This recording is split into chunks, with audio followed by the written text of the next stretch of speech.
10th class ਦੇ ਸਾਰੇ ਵਿਦਿਆਰਥੀਆਂ ਨੂੰ ਸਤਿ ਸ਼੍ਰੀ ਅਕਾਲ। ਅਸੀਂ ਅਸਾਈਨਮੈਂਟ ਕਰ ਰਹੇ ਹਾਂ 64 ਅਤੇ 65 ਔਰ ਇਸ ਅਸਾਈਨਮੈਂਟ ਦੇ ਵਿੱਚ ਜਦੋਂ ਸਾਡੇ ਕੋਲੇ ਕੋਈ ਰੇਖੀ ਬਹੁਪਦ ਮਤਲਬ ਲੀਨੀਅਰ ਪੋਲੀਨੋਮੀਅਲ ਹੁੰਦੀ ਹੈ। ਲੀਨੀਅਰ ਪੋਲੀਨੋਮੀਅਲ ਮਤਲਬ ਜਿਹਦੇ ਵਿੱਚ ਸਾਡੇ ਕੋਲੇ x ਦੀ ਪਾਵਰ 1 ਹੋਵੇ। ਲਿਖਿਆ ਜੀ 5x - 20। ਇਹਦੇ ਵਿੱਚ x ਦੀ ਪਾਵਰ 1 ਆ ਤੇ ਇਹਨੂੰ ਆਪਾਂ ਕਹਿੰਦੇ ਲੀਨੀਅਰ ਪੋਲੀਨੋਮੀਅਲ। ਤੇ ਜਦੋਂ ਸਾਨੂੰ ਕਹਿੰਦੇ ਆ ਵੀ ਤੁਸੀਂ ਉਹ ਨੰਬਰ ਦੱਸੋ ਇਹਨੂੰ 0 ਕੌਣ ਬਣਾਉਂਦਾ ਵਾ, ਉਹੀ ਨੰਬਰ ਦੀ ਸਿਫਰ ਹੁੰਦੀ ਆ, ਉਹੀ ਨੰਬਰ ਦਾ 0 ਹੁੰਦਾ। ਤੇ ਕਹਿਣ ਦਾ ਮਤਲਬ ਇਹ ਆ ਵੀ ਜਦੋਂ ਅਸੀਂ ਲੀਨੀਅਰ ਪੋਲੀਨੋਮੀਅਲ ਦੀ ਕੋਈ ਸਿਫਰ ਲੱਭਣੀ ਆ ਤਾਂ ਬੜਾ ਸੌਖਾ ਹੁੰਦਾ ਵਾ ਕਿ ਅਸੀਂ ਆਪਣੇ ਕੋਲੋਂ ਹੀ 5x - 20 ਨੂੰ ਇਕੁਅਲ ਟੂ 0 ਲਿਖ ਲਈਦਾ ਤੇ 5x 20 ਤੋਂ ਜਾ ਕੇ ਪਲੱਸ ਹੋ ਗਿਆ ਤੇ 5 ਜਾ ਕੇ ਡਿਵਾਈਡ ਹੋ ਗਿਆ ਤੇ 5 1 ਜਾਂ 5 ਤੇ 5 4 ਜਾਂ 20 ਤੇ x ਵੈਲਿਊ ਕਿੰਨੀ ਹੈਗੀ 4। ਇਹ ਜਿਹੜਾ 4 ਹੈ ਨਾ ਇਹ ਇਹਦੀ 0 ਆ, ਸਿਫਰ ਆ। ਆਖਰ 4 ਇੱਥੇ ਭਰਾ ਗਏ, 5 ਚੌਕੇ 20 ਤੇ 20 ਚ 20 ਘਟਾਈ 0 ਹੁੰਦਾ। ਕਹਿਣ ਦਾ ਮਤਲਬ ਇਹ ਆ ਕਿ ਜਿਹੜੀ ਲੀਨੀਅਰ ਪੋਲੀਨੋਮੀਅਲ ਆ, ਰੇਖੀ ਬਹੁਪਦ ਆ, ਉਹਦੀਆਂ 0 ਲੱਭਣੀਆਂ ਬਹੁਤ ਸੌਖੀਆਂ ਨੇ। ਪਰ ਜਦੋਂ ਕਿਸੇ ਵੀ ਪ੍ਰਕਾਰ ਦੀ ਲੀਨੀਅਰ ਪੋਲੀਨੋਮੀਅਲ ਦਿੱਤੀ ਹੋਵੇ ਉਹਨੂੰ ਇਜ਼ ਇਕੁਅਲ ਟੂ 0 ਲਿਖੋ ਤੇ ਅਸੀਂ ਆਪਣਾ ਉਹਦੀ 0 ਲੱਭ ਸਕਦੇ ਹਾਂ। ਪਰ ਜਦੋਂ ਸਾਡੇ ਕੋਲੇ ਕੋਈ ਕੁਆਡਰੇਟਿਕ ਪੋਲੀਨੋਮੀਅਲ ਦਿੱਤੀ ਹੁੰਦੀ ਹੈ, ਅਸਾਈਨਮੈਂਟ 64 ਦਾ ਸਵਾਲ ਆ, ਇਹ 6x² +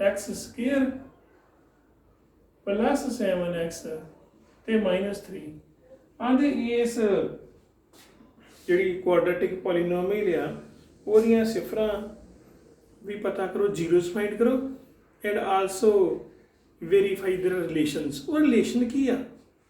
ਆ ਜਿਹੜਾ ਇੱਥੇ 4 ਆਇਆ ਇਹ 4 ਇਹਨੂੰ 0 ਬਣਾਉਂਦਾ ਵਾ, 4 ਇਹਦੀ ਸਿਫਰ ਆ ਤੇ 4 ਦਾ ਨਾਂ ਅਲਫਾ ਵੀ ਰੱਖਿਆ ਹੁੰਦਾ।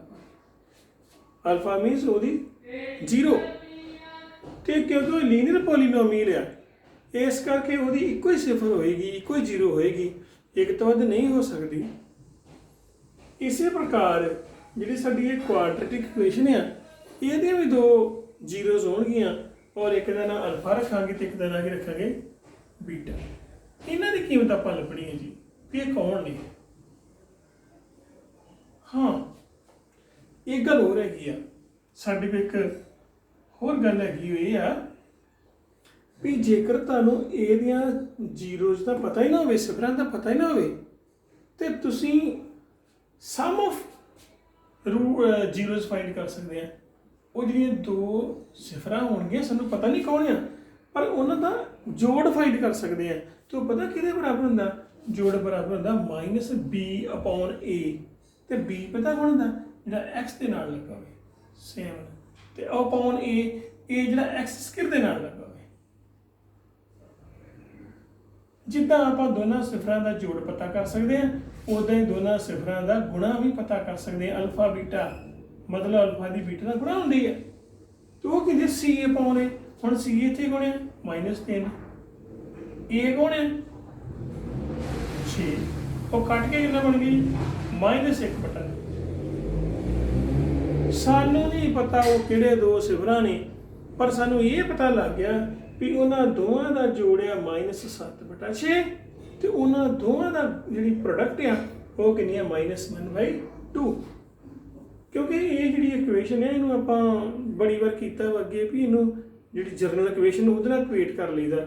ਖੈਰ ਚਲੋ, ਇਹ ਤੇ ਸਾਨੂੰ ਇਹਦੇ ਸਿਫਰਾਂ ਦਾ ਪਤਾ ਵੀ ਨਹੀਂ ਪਰ ਉਹਨੂੰ ਜੋੜ ਤੇ ਉਹਨਾਂ ਦੀ ਪ੍ਰੋਡਕਟ ਦਾ ਪਤਾ।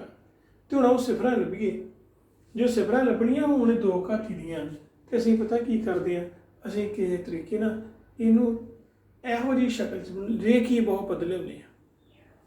ਕਿਉਂਕਿ ਰੇਖੀ ਕੋਈ ਵੀ ਬੜਾ ਸੌਖਾ, ਲੀਨੀਅਰ ਦਾ ਬੜਾ ਕੰਮ ਸੌਖਾ। ਉਹਨੂੰ ਇਜ਼ ਇਕੁਅਲ ਟੂ 0 ਕੋਲ ਆਨਸਰ ਆਵੇ, ਇਹਦਾ ਨਹੀਂ ਹੁੰਦਾ। इज इक्वल टू 0 ਕੀਤਾ ਇਹ ਫਿਰ ਆਪਾਂ ਇਹਦੇ ਫੈਕਟਰ ਬਣਾ ਲੈਨੇ ਆ ਇਸ ਕੁਆਡਰੈਟਿਕ ਪੋਲੀਨੋਮੀਅਲ ਨੂੰ ਕੀ ਬਣਾ ਲੈਨੇ ਆ ਲੀਨੀਅਰ ਪੋਲੀਨੋਮੀਅਲ ਦੇ ਫੈਕਟਰਾਂ 'ਚ ਤੇ ਤਰੀਕਾ ਕੀ ਸਾਡੇ ਕੋਲ ਜੀ ਇਹਨੂੰ ਤੇ ਇਹਨੂੰ ਗੁਣਾ ਕੀਤਾ ਤੇ ਕਿੰਨੇ ਬਣ ਗਿਆ -18 ਤੇ ਆ ਕਿੰਨਾ ਜੀ 7 ਅਸੀਂ ਦੋ ਨੰਬਰ ਲੱਭਣੇ ਹੁੰਦੇ ਆ ਜਿਨ੍ਹਾਂ ਨੂੰ ਗੁਣਾ ਮਲਟੀਪਲਾਈ ਕੀਤੇ ਆਨਸਰ ਆਵੇ ਤੇ ਪਲੱਸ ਜਾਂ ਮਾਈਨਸ ਕੀਤਾ ਕੀ ਆਵੇ 7 ਆਵੇ ਉਹ ਜਿਹੜਾ 18 ਹੁੰਦਾ ਨਾ ਉਹਨੂੰ ਤੋੜੀਦਾ ਹੁਣ 6 × 18 ਹੁੰਦਾ 6 × 6 ਤੇ 3 ਪਰ 6 ਤੇ 3 ਨਾਲ 7 ਨਹੀਂ ਬਣਦਾ 9 ਨੂੰ ਨਹੀਂ 18 ਜਦੋਂ ਆਪਾਂ 9 ਤੇ 2 ਲੈਨੇ ਆ ਤੇ 9 2 ਤੇ 18 ਤੇ ਬਣ ਗਿਆ ਤੇ ਹੁਣ ਇਹਨਾਂ ਦਾ 7 ਵੀ ਬਣ ਜਾਊਗਾ ਹੁਣ ਕਿਉਂਕਿ 7 ਪਲੱਸ ਦਾ ਵਾ ਤੇ 2 ਨਾਲ ਮਾਈਨਸ ਲਾ ਦੋ ਤੇ ਇੱਥੇ ਵੀ ਇਦਾਂ ਕਰ ਦੋ ਹੁਣ ਇੱਥੇ 9 ਆ 9 ਚ 2 ਘਟਾ ਦੋ ਤੇ ਕਿੰਨਾ ਆ ਗਿਆ ਜੀ 7 ਆ ਗਿਆ ਤੇ 9 ਨੂੰ ਮਾਈਨਸ ਤੋਂ ਨਾਲ ਮਲਟੀਪਲਾਈ ਕਰ ਦੋ -18 ਆ ਗਿਆ ਕਹਿਣ ਦਾ ਮਤਲਬ ਜਿਹੜੀ ਆ ਸਾਰੀ ਚੀਜ਼ ਸੀ ਆ ਜਿਹੜੀ ਸਾਡੀ ਇਕੁਏਸ਼ਨ ਹੈ ਦੋ ਕੁਆਡਰੈਟਿਕ ਪੋਲੀਨੋਮੀਅਲ ਹੈ ਕੀ ਬਣ ਗਈ 6x² ਇਹਨੂੰ ਤੋੜਿਆ ਜੀ ਕੀ ਬਣ ਗਈ ਪਲੱਸ 9x -2x -3 ਇਹ ਇਸ ਕਰਕੇ ਤੋੜੀ ਦਾ ਵੀ ਜਦੋਂ ਆਪਾਂ ਅੱਗੇ ਕਾਮਨ ਲੈਣਾ ਵਾ ਨਾ ਤੇ ਉਦੋਂ ਸਾਨੂੰ ਬੜਾ ਫਾਇਦਾ ਹੁੰਦਾ ਜੀ ਹੁਣ ਇਹਨਾਂ ਦੋਵਾਂ ਚੋਂ ਕਾਮਨ ਕੀ ਹੈ ਜੀ ਇੱਕ 3 ਦੂਣੀ 6 ਹੈ 3 3 9 3 3 ਹੈਗਾ ਇੱਕ ਇੱਥੇ x ਤੇ 2 ਜਿਹੜੇ ਇੱਥੇ x ਤੇ ਜਿਹੜਾ ਇੱਕ x ਵੀ ਹੈਗਾ ਕਹਿਣ ਦਾ ਮਤਲਬ 3x ਕਾਮਨ ਆ ਗਿਆ ਇੱਥੇ ਕੀ ਰਹਿ ਗਿਆ ਜੀ 2x ਇੱਥੇ ਕੀ ਰਹਿ ਗਿਆ ਜੀ ਪਲੱਸ 3 ਇਹਨਾਂ ਦੋਵਾਂ 'ਚ ਕੋਈ ਕਾਮਨ ਨਹੀਂ ਹੈਗਾ ਪਰ ਇਹਨਾਂ 'ਚੋਂ -1 ਕਾਮਨ ਲੈ ਲਾਂਗੇ ਕਿਉਂਕਿ ਹਰ ਨੰਬਰ 'ਚ ਇੱਕ ਕਾਮਨ ਹੁੰਦਾ ਹੀ ਹੈ ਤੇ ਅੰਦਰ ਦੇ ਸਾਈਨ ਜਿਹੜੇ ਬਦਲ ਜਾਂਦੇ ਆ ਇਹ ਤਾਂ ਆਪਾਂ ਕਿਉਂ ਕੀਤਾ ਜੀ ਇਹ ਸਭ ਕੀ ਕੀਤਾ ਸੀ ਕਿ ਜਦੋਂ ਆਹ ਦੋ ਟਰਮਾਂ ਬਣਦੀਆਂ ਨੇ ਤੇ ਆਹ ਚੀਜ਼ ਸੇਮ ਆ ਜਾਂਦੀ ਹੈ ਜਦੋਂ ਇਹ ਸੇਮ ਆ ਜੀ ਤੇ ਫਿਰ ਆਪਾਂ ਕੀ ਕਰਦੇ ਆ ਇਹਨਾਂ ਵਿੱਚ 2x + 3 ਕਾਮਨ ਲਿਆ ਤੇ ਇੱਥੇ ਕੀ ਰਹਿ ਗਿਆ 3x ਤੇ ਇੱਥੇ ਕੀ ਰਹਿ ਗਿਆ ਜੀ -1 ਮਤਲਬ ਅੱਜ ਦੀ ਪੂਰੀ ਕੁਆਡਰੈਟਿਕ ਪੋਲੀਨੋਮੀਅਲ ਹੀ ਉਹਨੂੰ ਕੀ ਲੈਣਾ ਲੀਨੀਅਰ ਇਹਦੇ ਫੈਕਟਰ ਬਣਾਉਣੇ ਆ ਤੇ ਮੈਂ ਅੱਗੇ ਦੱਸੇ ਫਿਰ ਇਹਨੂੰ ਵਾਰ-ਵਾਰੀ ਇਹਨੂੰ ਇਕੁਅਲ ਟੂ 0 ਕਰ ਲਈਦਾ ਇੱਕ ਇਹਨੂੰ ਕਰ ਲੈਣਾ ਜੀ ਇੱਕ ਇਹਨੂੰ ਇਕੁਅਲ ਟੂ 0 ਕਰ ਲੈਣਾ ਤੇ ਫਿਰ ਇਹਨੂੰ 0 ਕੀਤਾ ਤਾਂ ਮੈਂ ਸਿੱਧਾ ਲਿਖਦਾ ਲੱਗਾ ਜੀ ਹੁਣ ਆ 3 ਉੱਤੇ ਜਾ ਕੇ ਮਾਈਨਸ ਤਾਂ ਹੋ ਗਿਆ ਤੇ 2 ਜਾ ਕੇ ਡਿਵਾਈਡ ਹੋ ਗਿਆ ਇੱਧਰ ਵੀ ਹੁਣ ਇੱਕ ਜਾ ਕੇ ਉਧਰ ਪਲੱਸ ਤਾਂ ਹੋ ਗਿਆ ਤੇ 3 ਮਲਟੀਪਲਾਈ ਨਾਲ ਜਾ ਕੇ ਡਿਵਾਈਡ ਹੋ ਗਿਆ ਆ ਦੋ ਨੰਬਰ ਆਏ ਜੀ x ਦੀਆਂ ਵੈਲਿਊ ਆ ਹੀ ਦੋ ਨੰਬਰ ਇੱਕ ਅਲਫਾ ਤੇ ਇੱਕ ਬੀਟਾ ਆ ਜੇ -3/2 ਇਹਨੂੰ 0 ਬਣਾਉਂਦਾ ਜੀ 1/3 ਇਹਨੂੰ 0 ਬਣਾਉਂਦਾ ਜੀ ਇਹਦਾ ਨਾਮ ਰੱਖ ਲਿਆ ਅਲਫਾ ਤੇ ਇਹਦਾ ਨਾਮ ਰੱਖ ਲਿਆ ਬੀਟਾ x ਦੀਆਂ ਕੀਮਤਾਂ ਹੁੰਦੀਆਂ ਅਲਫਾ ਤੇ ਬੀਟਾ ਸਾਨੂੰ ਦੋ ਜ਼ੀਰੋਜ਼ ਲੱਭ ਪਈਆਂ ਨੇ ਜਿਹੜੀਆਂ ਨੂੰ 0 ਬਣਾਉਂਦੀਆਂ ਤੇ ਹੁਣ ਆਪਾਂ ਇਹ ਜੀ ਇਹ ਇੱਥੇ ਲੱਭੇ ਨਹੀਂ ਬਣਾ ਨੰਬਰ ਇਹਦੇ ਲੱਭ ਵੀ ਪਏ ਆ ਤੇ ਕੰਮ ਕਰਕੇ ਲਿਖੀ ਬਣਾ ਦੋਨੋਂ ਜਮਾ ਕਰੀਏ ਐਸ ਫਾਈਂਡ ਕਰ ਸਕਦੇ ਸਮ ਅਲਫਾ ਤੇ ਬੀਟਾ ਨੂੰ ਪਲੱਸ ਕਰੀਏ ਤੇ ਅਲਫਾ ਕਿੰਨਾ -3/2 ਤੇ ਪਲੱਸ 1/3 तो कितना आ गया जी 3 दूनी 6 ਤੇ -9 ਤੇ +2 ਕ੍ਰਾਸ ਮਲਟੀਪਲਾਈ ਜਿਹੜੇ ਤਰੀਕੇ ਨਾਲ 3 दूनी 6 ਕ੍ਰਾਸ ਮਲਟੀਪਲਾਈ ਬਟਿਆਂ ਨੂੰ ਤੇ ਕਿੰਨਾ ਆ ਗਿਆ ਜੀ -7/6 ਤੇ ਵੇਖੋ ਇੱਥੇ ਵੀ ਕਿੰਨਾ ਹੈ ਜੀ -7/6 ਇੱਥੇ ਵੀ ਕਿੰਨਾ ਆ ਗਿਆ -7/6 ਕਹਿਣ ਦਾ ਮਤਲਬ ਲੋ ਪ੍ਰੋਡਕਟ ਵੀ ਕੱਟ ਦੀ ਜੀ ਅਲਫਾ ਬੀਟਾ -3/2 ਨੂੰ ਕਿਹੜਾ ਮਲਟੀਪਲਾਈ ਕਰਨਾ ਜੀ 1/3 3 ਨਾਲ 3 ਕੱਟਿਆ ਗਿਆ ਤੇ ਬਾਕੀ ਬਚੀ -1/, ਤੇ ਆਪਾਂ ਇੱਥੇ ਵੀ ਕਿੰਨਾ ਹੈ -1/। ਕਹਿਣ ਦਾ ਮਤਲਬ ਜੇ ਸਾਡੇ ਕੋਲੇ ਜ਼ੀਰੋਜ਼ ਨਾ ਵੀ ਹੋਣ ਤੇ ਆਪਾਂ ਉਹਨਾਂ ਦਾ ਜੋੜ ਦੇ ਪ੍ਰੋਡਕਟ ਫਾਈਂਡ ਕਰ ਸਕਦੇ ਹਾਂ ਵੀ ਜਿਹੜਾ ਸਾਨੂੰ ਆਹ ਰੂਲ ਦੱਸਿਆ ਉਹਨਾਂ ਨੇ ਇਹ ਰੂਲ ਕੀ ਦੱਸਿਆ ਵਾ ਇਹ ਰੂਲ ਇਹ ਦੱਸਿਆ ਵਾ ਕਿ ਜੇਕਰ ਕੋਈ ਵੀ ਜਨਰਲ ਇਕੁਏਸ਼ਨ ਹੋਵੇ ਉਹ ਕੀ ਹੁੰਦੀ ਹੈ ax² + bx ਤੇ +c ਇਹ ਹੁੰਦੀ ਹੈ ਜਨਰਲ ਇਕੁਏਸ਼ਨ ਕੁਆਡਰੈਟਿਕ ਪੋਲੀਨੋਮੀਅਲ ਦੀ ਤੇ ਉਹ ਕਹਿੰਦੇ ਜੇ ਇਹਦੇ ਦੋ ਰੂਟ ਆ ਅਲਫਾ ਤੇ ਬੀਟਾ ਤੇ ਸਮ ਆਫ ਰੂਟਸ ਕਿਹਦੇ ਕੋਲ ਹੈਗਾ -b/a ਉਹ b ਕੋਲ ਹੁੰਦਾ x ਦੇ ਨਾਲ ਲੱਗਾ ਹੋਵੇ ਤੇ ਅਲਫਾ ਬੀਟਾ ਕੀ ਹੁੰਦਾ ਵਾ c/a c ਹੁੰਦਾ ਤੀਸਰਾ ਕਾਂਸਟੈਂਟ a ਕੀ ਹੁੰਦਾ ਵਾ x ਦੇ ਸਕੁਅਰ ਦਾ ਕੋਐਫੀਸ਼ੀਐਂਟ। ਇਸੇ ਪ੍ਰਕਾਰ ਇਹਦਾ ਦਾ ਸਵਾਲ ਦੂਸਰਾ ਤੁਸੀਂ ਕਰੋਗੇ ਉਹਦੇ ਵਿੱਚ ਸਵਾਲ ਦੇ ਵਿੱਚ ਕੀ ਲਿਖਿਆ ਵਾ ਜੀ ਕਿਉਂਕਿ ਅੱਗੇ ਵੀ ਕੀਤਾ ਵਾ ਸਪਲਿਟ ਬਾਈ ਮਿਡਲ ਟਰਮ ਵੀ ਕਰ ਲਈਦਾ ਵਾ ਤੇ ਕਈ ਵਾਰੀ ਸਾਨੂੰ ਫਾਰਮੂਲਾ ਬਣਦਾ ਨਜ਼ਰ ਵੀ ਆਵੇ ਨਾ, ਇਹ ਕਹਿੰਦੇ ਆ ਜੀ ਉਹਨੂੰ a + b the whole square a square + b square + 2ab, ਉਹਦੀ ਮਦਦ ਦੇ ਨਾਲ ਹੀ ਆਪਾਂ ਸਵਾਲ ਕਰ ਲੈਂਦੇ ਹਾਂ। ਤੇ ਤੁਸੀਂ ਕਰੋਗੇ ਸਵਾਲ ਜੀ, ਇੱਥੇ ਲਿਖਦਾ 4s ਸਕੁਅਰ -4s ਤੇ +1।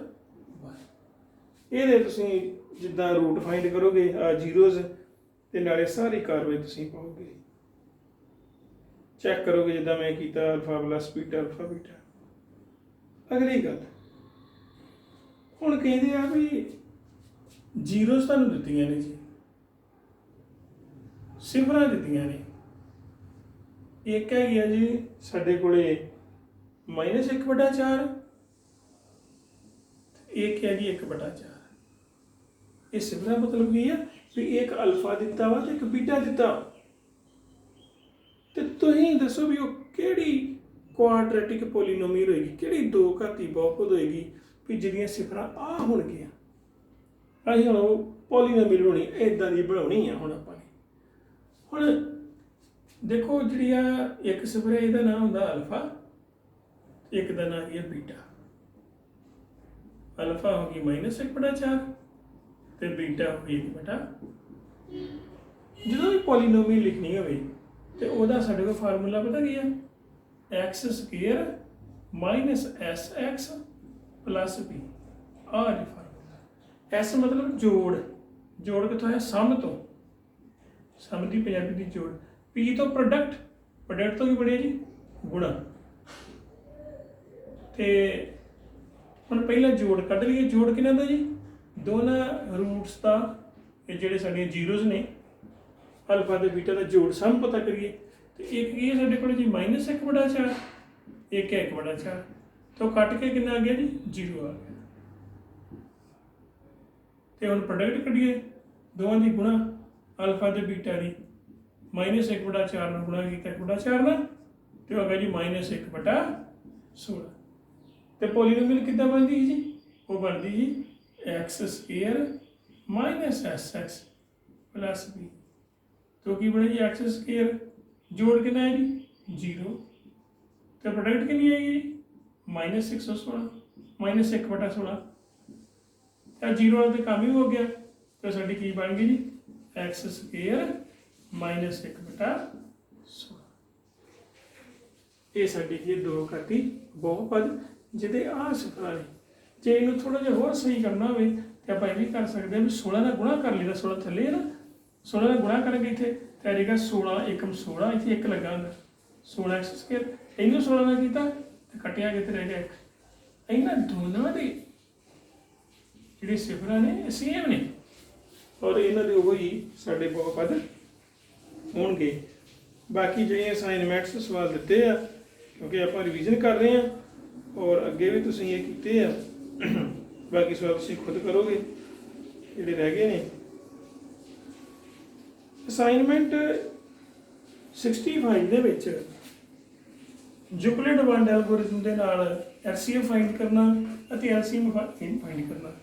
ਉਹਦੇ ਯੂਕਲਿਡ ਵਨ ਐਲਗੋਰਿਥਮ ਨਾਲ ਆਪਾਂ ਐਚਸੀਐਫ ਵੀ ਫਾਈਂਡ ਲੱਭਦੇ ਹਾਂ, ਤੇ ਸਾਡੇ ਕੋਲ ਦੂਸਰਾ ਫਾਰਮੂਲਾ ਆਦਾ ਉਹਦੇ ਨਾਲ ਆਪਾਂ ਐਲਸੀਐਮ ਵੀ ਫਾਈਂਡ ਕਰ ਸਕਦੇ ਹਾਂ ਡਿਵਾਈਡ ਕਰਕੇ। ਤੇ ਇਹ ਵੀ ਸਵਾਲ ਅੱਗੇ ਪਹਿਲਾ ਸਵਾਲ ਬੜੀ ਵਾਰ ਹੋ ਚੁੱਕਿਆ ਵਾ ਕਿ 867 ਅਤੇ 225 ਦਾ HCF फाइंड करना, वो तुम करोगे यूक्लिड वन दे। दूसरा सवाल कि कोई भी नंबर जोड़ा वा जो स्केयर करिए, एनी नंबर x वह स्केयर करिए, वह रूट तो जाता 3m तो जाता 3m + 1। ये भी सवाल आप ऑलरेडी कर चुके हैं। ਜਿਹੜਾ सवाल मैं करना चाहना वा वो ये है कि सिद्ध करो √5, प्रूव करो जी। प्रूव की करना जी, ਜਿਹੜਾ √5 है जी ये की है इररैशनल नंबर। इररैशनल तुहानूं पता है जी अपरिमेय संख्या।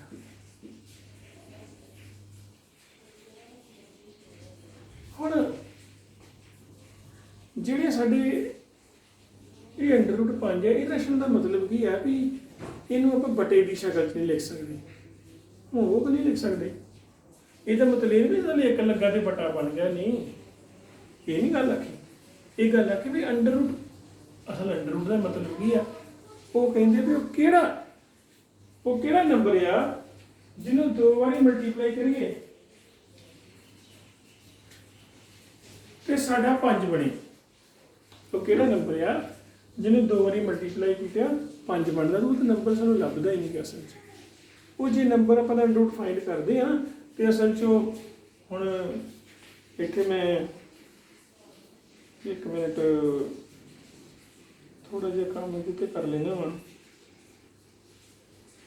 ਅੰਡਰ ਰੂਟ 5 ਦੀ ਜਿਹੜੀ ਵੈਲਿਊ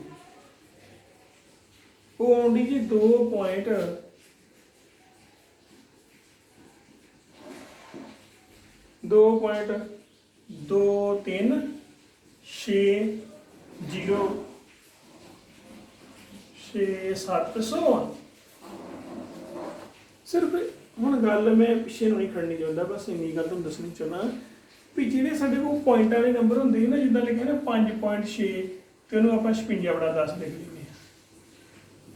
ਜੇ ਸਾਡੇ ਕੋਲ ਲਿਖਿਆ ਹੁੰਦਾ ਨਾ 3.444 ਰਿਪੀਟ ਹੁੰਦਾ ਹੈ ਤੇ ਉਹਦਾ ਵੀ ਸਾਡੇ ਕੋਲ ਤਰੀਕਾ ਹੈਗਾ ਹੈ, ਨਾ ਵਿੱਚ ਕੀਤਾ ਉਹਨੂੰ ਵੀ ਬਟਿਆਂ 'ਚ ਲਿਖ ਲਈਦਾ ਹੈ। ਜਦੋਂ ਕੋਈ ਚੀਜ਼ ਬਾਰ-ਬਾਰ ਆਵੇ, ਉਹ ਵੀ ਇਹ ਸਾਰੇ ਰੈਸ਼ਨਲ ਨੰਬਰ ਨੇ ਅਸਲ 'ਚ। ਜੇ ਇਕੱਲਾ 5 ਲਿਖਿਆ ਨਾ, ਉਹ ਵੀ ਕੀ ਇੱਕ ਰੈਸ਼ਨਲ ਨੰਬਰ ਹੀ ਆ, ਬਟੇ ਦੀ ਫਾਰਮ 'ਚ ਵੰਡੇ ਹੀ ਜਾਂਦੇ ਗੱਲ ਮੁੱਕ। ਹੁਣ ਇਹ ਨਾ ਅੰਡਰ ਰੂਟ ਵਰਗਮੂਲ 5 ਆ, ਇਹ ਇੱਥੇ ਆ ਗਿਆ, ਇੱਥੇ ਆਇਆ ਨਾ 23 ਤੇ ਅੱਗੇ ਆ ਗਿਆ 60 ਤੇ ਅੱਗੇ ਆ ਗਿਆ 67।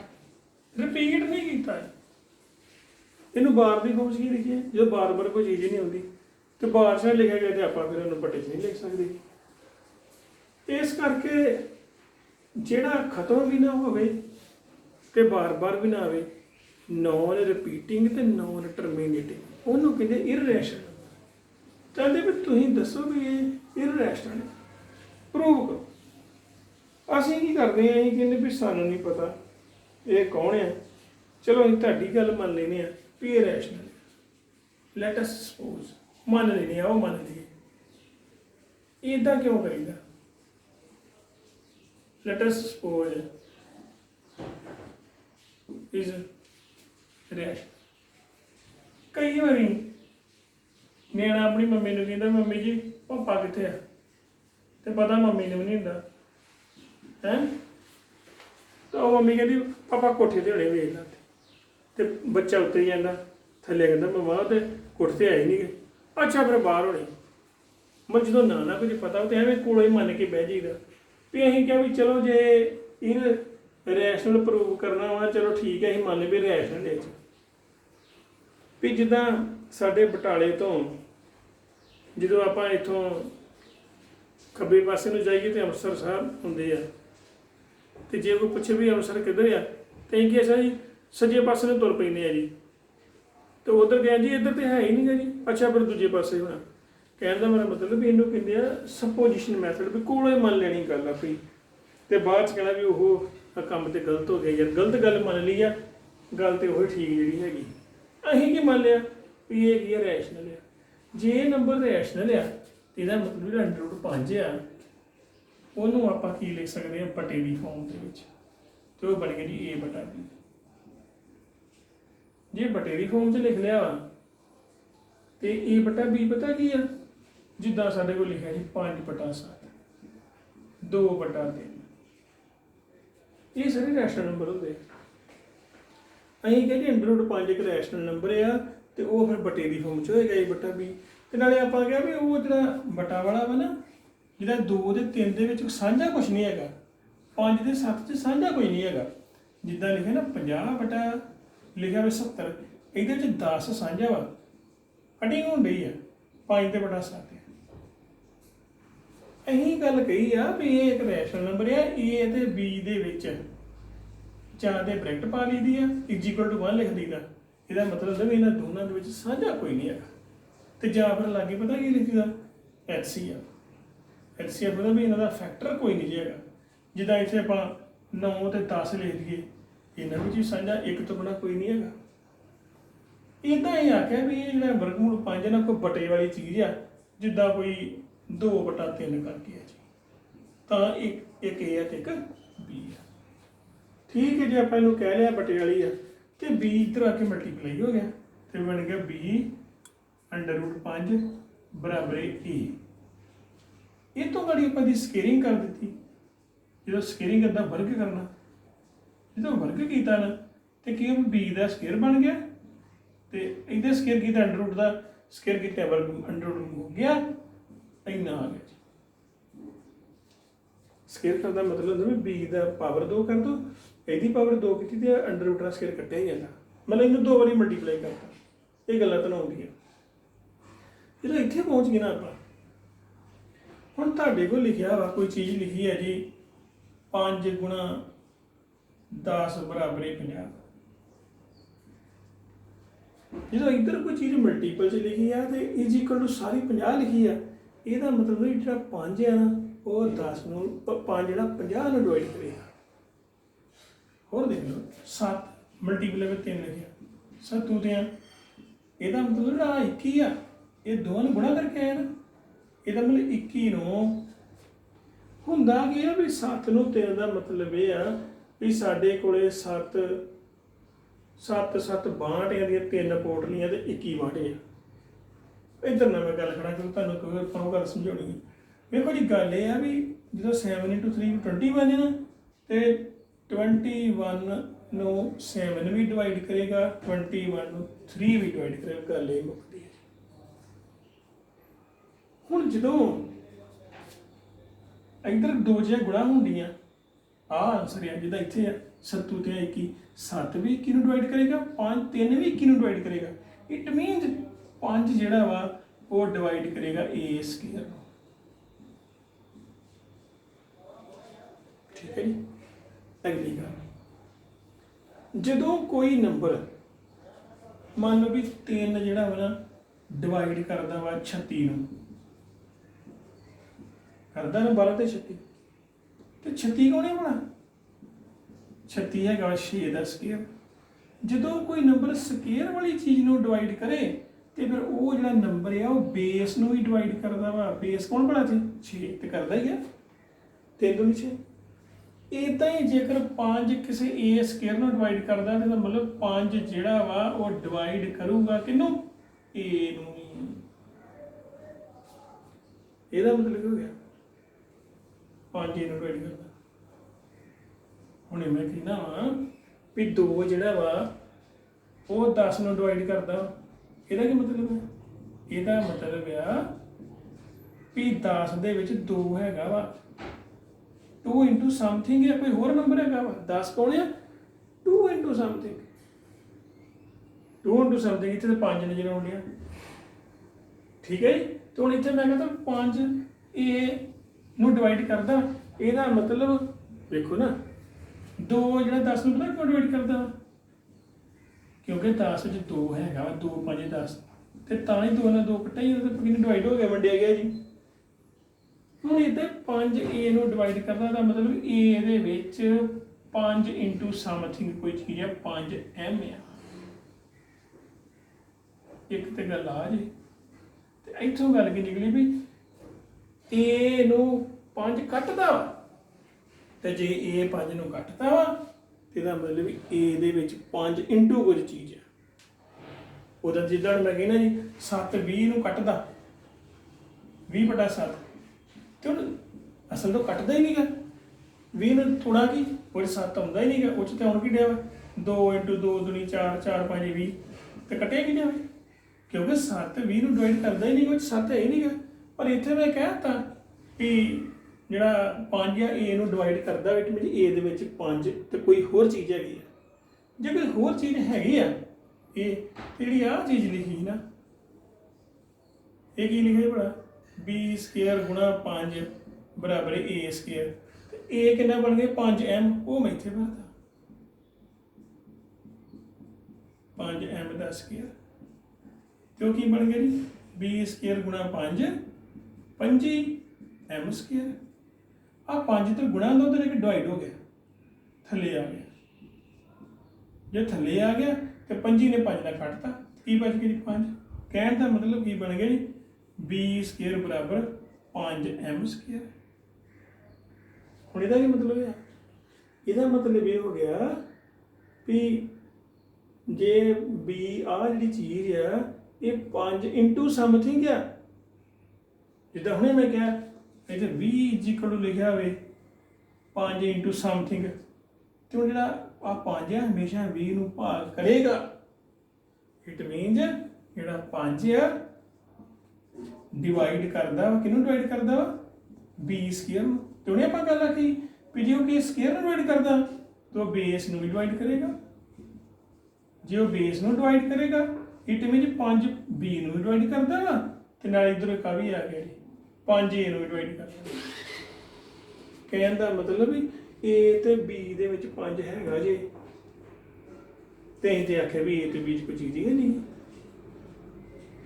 ਇਹ ਕੀ ਗੱਲ ਹੋਈ, ਸ਼ੁਰੂ 'ਚ ਕਹਿੰਦਾ a ਤੇ b 'ਚ 2/3 ਕੋਈ ਸਾਂਝਾ ਨਹੀਂ ਜੇ। ਆ ਪਤਾ ਕਿੱਦਾਂ ਦਾ ਨੰਬਰ ਆ ਗਿਆ, ਇਹ ਇਦਾਂ ਦਾ ਆ ਗਿਆ ਜੀ 10/15 ਵਰਗਾ। ਤਾਂ ਉੱਤੇ ਵੀ ਲਿਖਿਆ ਨਾ 5 ਦੂਣੀ 10 ਤੇ 5 ਦੀਆਂ 5 ਸਾਂਝਾ ਆ ਗਿਆ। ਤੇ ਅਸੀਂ ਕਿਹਾ ਨਹੀਂ ਬਈ ਸਾਡੇ ਇਸ ਬਟੇ ਵਾਲੇ ਨੰਬਰ 'ਚ ਕੋਈ ਸਾਂਝਾ ਨਹੀਂ ਹੈਗਾ, ਤੇ ਸਾਂਝਾ ਆ ਗਿਆ। ਆ ਕਿੱਥੋਂ ਗਿਆ, ਪੁੱਠੇ ਕੰਮ ਪੁੱਠੇ ਕੀਤੇ, ਪੁੱਠੇ ਕਿਹੜੇ ਕੀਤੇ, ਅਸੀਂ ਗਲਤ ਗੱਲ ਮੰਨ ਲਈ ਆ, ਗਲਤ ਪਾਸੇ ਤੁਰ ਪਏ ਆ। ਕਿਉਂਕਿ √5 ਉਹ ਇਰੈਸ਼ਨਲ ਨੰਬਰ ਆ, ਇਹਨੂੰ ਅਸੀਂ ਕੋਲੋਂ ਰੈਸ਼ਨਲ ਮੰਨ ਕੇ ਬਹਿ ਗਿਆ। ਇਹ ਮੀਨਸ ਆਪਾਂ ਇਹ ਗੱਲ ਮੰਨੀ ਹੈ ਨਾ, ਸਪੋਜੀਸ਼ਨ ਕੀਤੀ ਹੈ, ਇਹ ਰੋਂਗ ਆ। ਇਸ ਕਰਕੇ ਜਿਹੜਾ ਇਹ ਨੰਬਰ ਕੀ ਆ, ਇਹ ਇਰੈਸ਼ਨਲ ਹੈ। ਥੈਂਕਸ, ਸਤਿ ਸ਼੍ਰੀ ਅਕਾਲ।